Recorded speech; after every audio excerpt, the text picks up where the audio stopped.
तो hello guys, कैसे हैं आप सब। मैं उम्मीद करती हूँ आप सब अच्छे होंगे। तो आज सुबह सुबह से मेरी शुरुआत होती है मम्मी लोगों का काम कराने में। तो फिर मैं झाड़ू लगाती हूँ। इसके बाद मैं सोचती हूँ कि मैं थोड़ा सा टहल आया जाऊँ।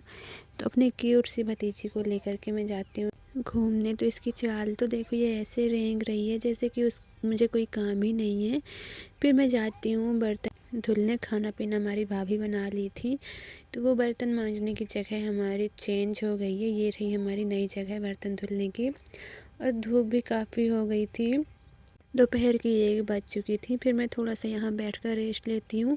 फिर कुछ देर बाद देखती हूँ तो पापा के दोस्त आए हुए थे। यहाँ पास उन लोगों का दरबार लगा हुआ था। फिर मैं सबसे पहले शुरुआत करती हूँ बर्तन धुलने से। मैं फिर हमारे बर्तन धुल जाते हैं। बर्तन धुलने के बाद मैं उनको उठा करके लाती हूँ, उनको रख देती हूँ यहाँ पास। और बर्तन रखने के बाद मैं फिर नहा धो के रेडी हो जाती हूँ। और फिर मैं देखती हूँ कि यहाँ पास हमारे भाभी का लल्ला प्यारा सा वो खेल रहा था। फिर वो हमारी गोदी में आने के लिए बोलने लगा। तो फिर मैंने सोचा क्यों ना इसको उठा लूँ, थोड़ा सा इसके साथ खेल लिया जाए। तो मैं इसको उठाती हूँ। उठाने के बाद मैं इसको दूसरे बिस्तर पे रख देती हूँ जहाँ पास हमारी छोटी बहन बैठी हुई थी। तो यहाँ पास लेट जाता है और लेटने के बाद फिर काफ़ी ज़्यादा खेलने लगता है, मस्ती करने लगता है। और यहाँ पास इसको तो देखो, ये इस तरह से लेटी हुई है जैसे इसके पास कोई काम ही ना हो। फिर मैंने सोचा क्यों ना थोड़ा खेत की ओर घूम आया जाए। तो मैं इस अगल बगल खेतों की पगडंडियों को पकड़ के मैं चल देती हूँ खेत, क्योंकि घर पे बैठे बैठे मैं बोर हो रही थी। तो यहाँ मैं देखती हूँ तो यहाँ पानी काफ़ी ज़्यादा भरा हुआ था और नीचे वाले खेत में भी पानी बहुत भरा हुआ था और बगल वाला खेत वो तो सूखा पड़ा हुआ था। तो मैंने सोचा क्यों ना पाइप को उठा करके मैं साइड पे रख दूँ जहाँ सूखा है। तो मैं पाइप को उठाती हूँ और रख देती हूँ यहाँ जहाँ पानी नहीं लगा हुआ था। तो यहाँ भी पानी जाने लगता है। फिर मैं सोचती हूँ कि अब क्यों ना घर जाया जाए, क्योंकि काफ़ी देर हो गई थी और मुझे प्यास भी बहुत ज़ोरों की लगी हुई थी। तो फिर मैं वापस घर की ओर लौटती हूँ और ये देखती हूँ तो यहाँ सभी लोग अपने अपने काम पे लगे हुए थे। और फिर मैं यहाँ थक हार के बैठ जाती हूँ बिस्तर में। और इसको तो देखो, जैसे ये खेत का पूरा काम करके आई हो वैसे शक्ल बनाई बैठी है। फिर मुझको लगती है ज़ोरों की प्यास। तो मैंने सोचा क्यों ना पानी पीऊँ। तो मैं सबसे पहले ओढ़ती हूँ दुपट्टा, इसलिए क्योंकि धूप बहुत थी।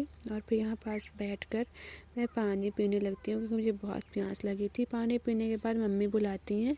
जा कर के देखती हूँ तो यहाँ बाल्टी में गोबर रखा हुआ था, तो उसको उठा करके मुझको फेंकना है। फिर फेंकने के बाद मुझको याद आता है कि अभी मुझको पानी भी पिलाना है जानवरों को। तो यहाँ पास रखा हुआ था पानी, तो मैं पानी भरती हूँ डब्बे से। और पानी भर मैं देखती हूँ तो पानी यहाँ का काफ़ी ज़्यादा ठंडा था, क्योंकि सुबह का भरा हुआ पानी है। तो मैं फिर डब्बे में पानी लेकर जाती हूँ। फिर मैं यहाँ पास रख देती हूँ। काफ़ी ज़्यादा मैं थक जाती हूँ। फिर एक एक करके मैं इन सभी को पानी पिलाती हूँ। और इसको पिलाने के बाद मैं इसकी बाल्टी उठाती हूँ, क्योंकि ये मारती भी बहुत है। और फिर मैं गाय को रख देती हूँ। फिर मैं थक के बैठ जाती हूँ। फिर इनको मैं एक एक करके सभी को पैरा डालती हूँ खाने के लिए। तो इनको मैं सबको पैरा डाल ही देती हूँ। पैरा डालने के बाद फिर मैं वापस आती हूँ।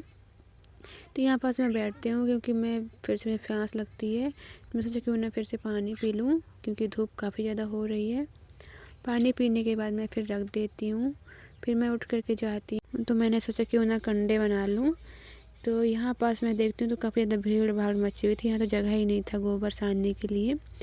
फिर किसी भी तरह करके मैं ये सारा काम कर ही लेती हूँ और गोबर भी पथ ही जाता है हमारा। फिर मैं जाती हूँ हाथों को धुलने, क्योंकि हाथों में कभी स्मेल आने लगी थी।